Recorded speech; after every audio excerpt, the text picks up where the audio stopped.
19 ming jamoa va undagi 255 ming nafar havaskor futbolchi. O'zbekiston yoshlarini millionlar o'yin orqali birlashtirayotgan Davlat xavfsizlik xizmati kubogi bugun mamlakatimizning eng ommabop futbol musobaqasiga aylanishga ulgurdi. Yangi O'zbekiston futbolda katta marralarga erishish uchun butkul boshqa yo'ldan yurishga qaror qildi. Professional futbolda muvaffaqiyatga erishish uchun biz ishni poydevor qurishdan boshladik. Natija esa o'zini ko'p kuttirmadi. Bugun butun mamlakat har 4 yillikning eng yirik futbol musobaqasi Jahon kubogini sabrsizlik bilan kutayotgan bo'lsa, o'sha quvonchli lahzalar umidi bilan yashayotgan yoshlar uchun Davlat xavfsizlik xizmati kubogi eshik qoqmoqda.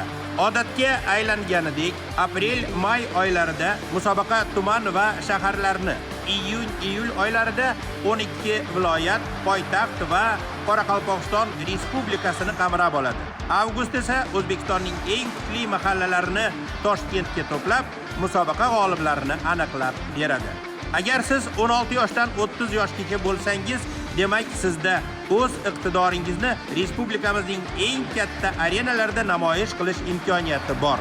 Biz Yoshlar ishlari agentligi bilan barcha yoshlarni, mahallalar uyushmasi bilan barcha mahallalarni qamrab olib, sport vazirligi yordamida sog'lom turmush tarzini targ'ib etamiz. Biz sizni istasangiz katta futbolda, xohlasangiz mini futbolda raqobatga chorlaymiz. Biz ayol va qizlarimizga mini futbol orqali to'p tepish imkoniyatini yaratishdan baxtiyormiz.